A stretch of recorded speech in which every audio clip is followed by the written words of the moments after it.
Con un importante bagaje de experiencias diplomáticas de todo tipo, desde las negociaciones de paz en Guatemala hasta las complicaciones del entramado de relaciones entre los Estados miembros y la Secretaría General de Naciones Unidas, incluidos los vínculos personales entre los diversos representantes de uno y otro y entre los mismos miembros del secretariado, volví a México después de 3 años. Practiqué la diplomacia parlamentaria, escasamente un par de meses, porque había ganado una curul en el Senado para los siguientes 3 años, pues el presidente Ernesto Zedillo me nombró su canciller para la segunda mitad de su gobierno. Ser la primera mujer canciller de México colmó todos mis sueños y expectativas. Me convertía en la persona que debía tomar las decisiones en una casa que conocía y quería. En cuanto a la razón por la que fui elegida, quiero pensar que fue porque el presidente consideró que yo tenía, además de su confianza y mi lealtad, las calificaciones necesarias para servir a México en dicha posición. Había sido ya subsecretaria de Relaciones Exteriores y él conocía mi manera de trabajar, pues me había visto en algunas reuniones a las que en su momento yo había acompañado al canciller Solana cuando Zedillo era también era secretario de Educación Pública. E inclusive había viajado con él a Colombia para la inauguración de la Feria Internacional del Libro, en la cual México era el país invitado. Sabía que en Naciones Unidas yo me había encargado de varias regiones en las que había conflictos armados, guerras civiles y graves problemas de toda índole, teniendo bajo mi responsabilidad a varios cientos de personas que atendían los temas de las Américas, Europa y Asia-Pacífico, por lo que estoy segura de que no albergaba duda alguna acerca de mis conocimientos de la realidad mundial. Y en sus varias visitas a Naciones Unidas me había visto trabajar al lado de Boutros Ghali, e incluso él y el secretario general solían bromear a mis costillas cuando el presidente Zedillo le recordaba a Boutros Ghali que yo era un préstamo de México a la Organización Mundial, y el secretario general le contestaba que me devolvería en el momento que me nombrara canciller. Broma que me inquietaba, pues no quería que se malinterpretara, particularmente por el presidente Zedillo. Tal vez de nueva cuenta, ser mujer me ayudó, pues solo había una en el gabinete, Julia Carabias, quien mantuvo su puesto los 6 años del gobierno del presidente Zedillo y haciéndolo además muy bien. Con respecto al tema que nos ocupa aquí hoy, en este momento, la Cancillería me planteó algunos retos cuya solución siempre parece más difícil y lejana de la que uno quisiera. En primer lugar, a partir de una reestructuración de la Secretaría que el presidente Zedillo aceptó, le pedí que nombrara a la embajadora Carmen Moreno Toscano, a la sazón representante de México ante la Organización de Estados Americanos, subsecretaria para Naciones Unidas, África y Medio Oriente. Esto balanceó en parte a la Cancillería, que solo contaba con la embajadora Olga Pellicer al frente del Instituto Matías Romero. En segundo lugar, y eso lo hice a lo largo de los 3 años de mi mandato, me aseguré de que en los ascensos de ministro consejero a embajador hubiera igualmente un equilibrio de género. Cuando había vacantes de embajadas y o consulados generales, traté también de asegurarme que no se rompiera el balance entre nombramientos políticos y nombramientos de carrera, y que en el caso de estos últimos, al presentar sugerencias al presidente Zedillo, pudiera asegurar algún espacio para las mujeres. Por último, el caso de parejas casadas con carreras paralelas me presentaba un reto mayor, pues mi principal preocupación era no separar a las familias ni forzar a una de las partes, tradicionalmente la femenina, a abandonar el camino. Algunos destinos ofrecen la posibilidad de 2 adscripciones distintas en la misma ciudad capital, pero son muy pocas y muy codiciadas. Miren de qué tamaño: París, Roma, Washington, Nueva York.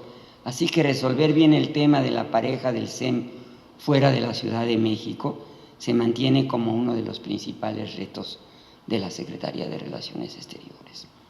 Abunda la evidencia que muestra que las mujeres son más apegadas a sus decisiones. Por ejemplo, el número de mujeres universitarias que se gradúa es mayor que el número de los varones. El número de varones que abandona los estudios, a la mitad, es mayor que el de las mujeres. Y así podría seguir citando algunos indicadores, pero lo que quiero enfatizar es que, al menos desde el punto de vista de mi experiencia, la mujer profesionista es más entregada, probablemente porque socialmente hablando le costó más trabajo y sabe que laboralmente se espera que rinda más, sabe que errores o descuidos que en ocasiones son ignorados cuando son cometidos por varones, en el caso de ellas son magnificados sin remedio. De manera que está siempre preparada para ir más allá, ser multifuncional y desempeñar tantas tareas a la vez como sean necesarias. Es un gran activo que es importante incorporar en condiciones de igualdad, de equidad.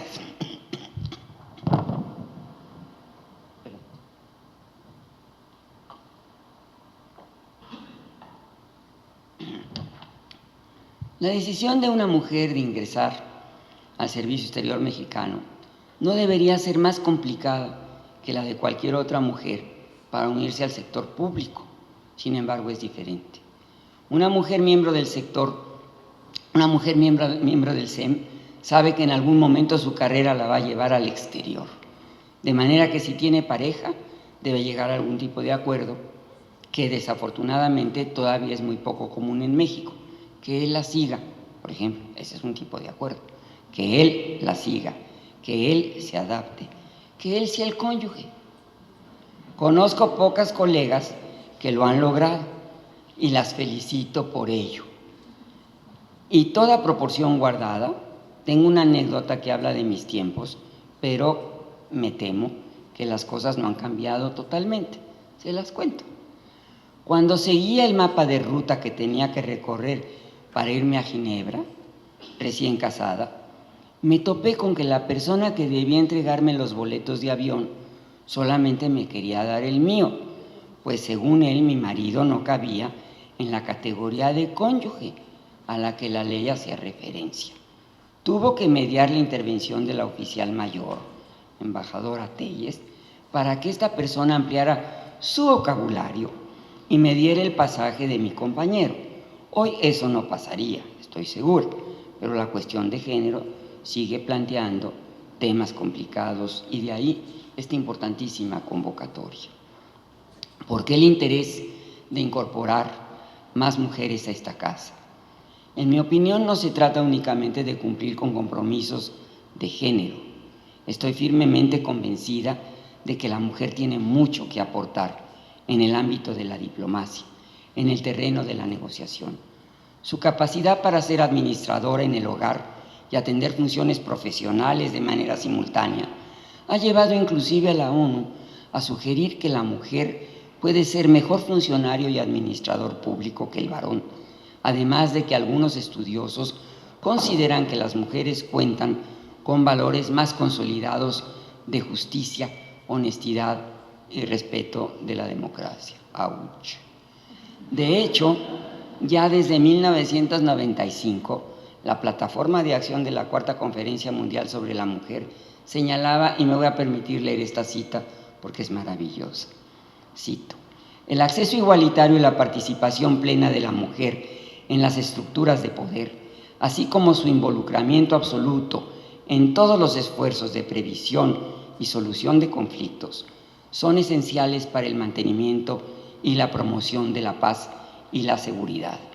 Aunque las mujeres han comenzado a desempeñar un papel importante en la solución de diferendos, en los mecanismos de mantenimiento de la paz y en los temas vinculados a la defensa y las relaciones internacionales, están aún subrepresentadas en el ámbito del proceso de toma de decisiones. Si las mujeres han de participar en forma igualitaria en el aseguramiento y mantenimiento de la paz, debe dotárseles de los medios políticos y económicos para hacerlo y asegurarse de que estén adecuadamente representadas en todos los niveles del proceso decisorio. Fin de la cita. Es perfecto, es actual. En la vida femenina, la negociación es una constante, justamente porque, a diferencia del varón, su lugar en la sociedad o está predeterminado o suficientemente confuso como para que surja la necesidad de buscar acomodos, de negociar. Puede ser que desde un principio deba ceder para obtener su acceso a la educación superior, para negociar desde ahí su liberación. Puede ser que en su desempeño profesional deba hacer algunas concesiones para acceder a ciertas oportunidades desde las cuales consolidar su posición. Puede ser que en su doble jornada, como mujer de casa y profesionista, deba negociar una estructura al interior de su hogar que le permita sentir que cumple a cabalidad con las múltiples responsabilidades que enfrenta cada día. Puede ser muchas cosas más, pero lo más importante es que este negociar permanente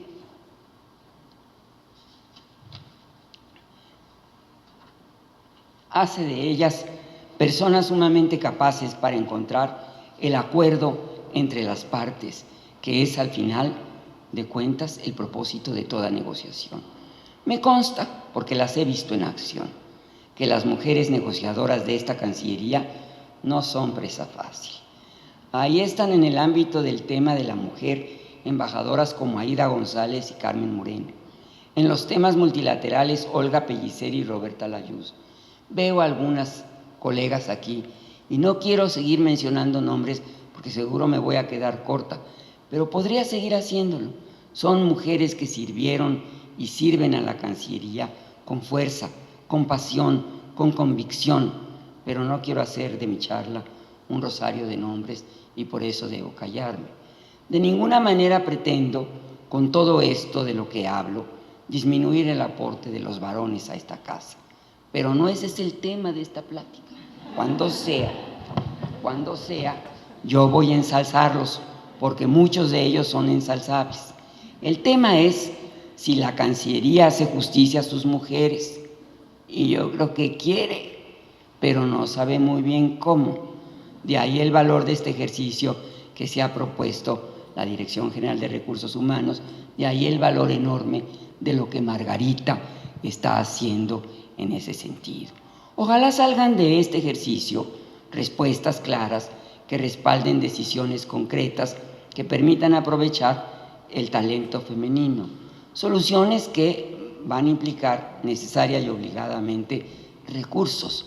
Ojalá que todas las Margaritas de la administración pública se unan y ejerzan la fuerza para que sus respectivos secretarios de Estado empujen de manera tal que cuando se negocie el presupuesto del año que entra y de los años siguientes, se negocien recursos para hacer posibles las decisiones que aquí, a partir de estos ejercicios que están haciendo en las distintas secretarías de Estado, se tomen. Una decisión que se toma y que implica necesaria y obligadamente recursos. Sin los recursos no es decisión, es un mero platicar. Me parece muy importante que este ejercicio esté teniendo lugar a partir, por ejemplo, de este tipo de charlas o de mesas redondas o de conferencias. También me parece muy importante que se hable con las mujeres de la casa, que se hable con ellas y no solo sobre ellas. Es sumamente importante para conocer de primera mano lo que se percibe como un problema. También algunas estadísticas pueden ayudar. ¿De verdad no pasan los concursos de ascenso las mujeres? O si lo hacen, ¿de verdad lo hacen en números menores que los varones? ¿Por qué? ¿Por qué? A mí me gustaría que alguien me dijera, si esto es así, ¿a qué se debe? ¿A que la mujer se autolimita para no ponerse en la ruta del ascenso y con ello en la ruta de sus propias decisiones personales? Son cuestionamientos que uno no puede dejar de lado, y sé que no los dejan de lado, y sé que a esta casa le importa mucho, conseguir los recursos para poder habilitar las decisiones que se toman y para lo cual no siempre existe suficiente dinero, y sé que hablan con las mujeres y los hombres del SEM, son consultados y se conversa con ellos, en fin, pero algo más debe de hacerse probablemente para tratar de entender algunas partes que por lo menos yo tampoco entiendo de la problemática. Sería también interesante conocer el perfil de la mujer que hoy ingresa al SEM. Mi impresión es que se trata de jóvenes mujeres que provienen de carreras universitarias vinculadas con las relaciones internacionales, pero también con otras carreras del campo de las humanidades. Y en ese sentido, pues no las distingo de los varones. Si los números no son paritarios, probablemente tiene que ver con esa percepción a la que yo ya me referí. Es una profesión que exige irse de México, y la disponibilidad puede tener que ver con los roles tradicionales cuyo peso sigue siendo grande.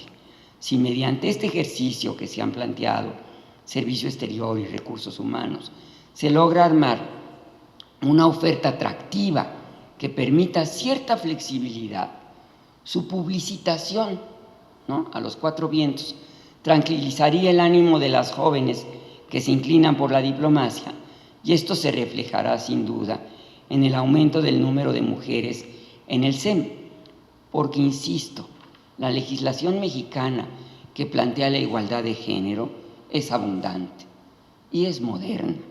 El problema es la distancia entre la ley escrita y la práctica, porque la incorporación plena de la mujer difícilmente podrá darse si no se modifican sus circunstancias, si no se les facilitan las cosas, porque en la medida en que los roles no cambian, y bueno, cambian, yo veo por mi hijo varón que se involucra un poco más, ¿cuánto más? No lo sé.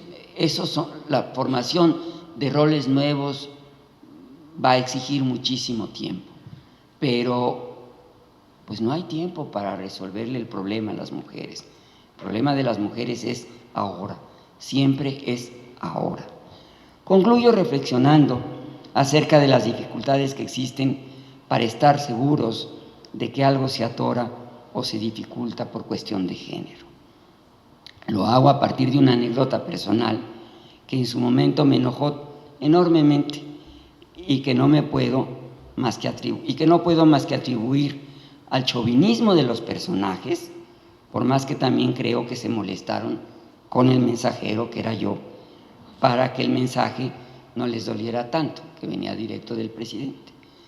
Nada más al llegar a Nueva York para ocupar mi puesto de subsecretaria general de Naciones Unidas, Mara Goldin, el jefe del Departamento de Asuntos Políticos, me informó que la cúpula del movimiento insurgente guatemalteco, la URNG, cúpula a la que yo conocía de memoria, se oponía a que yo participara directamente en el proceso de mediación o moderación que ya para entonces estaba en manos de Naciones Unidas, y que el moderador, un francés, Jean Arnaud, lo llevaba, trabajaba bajo mis instrucciones en Naciones Unidas.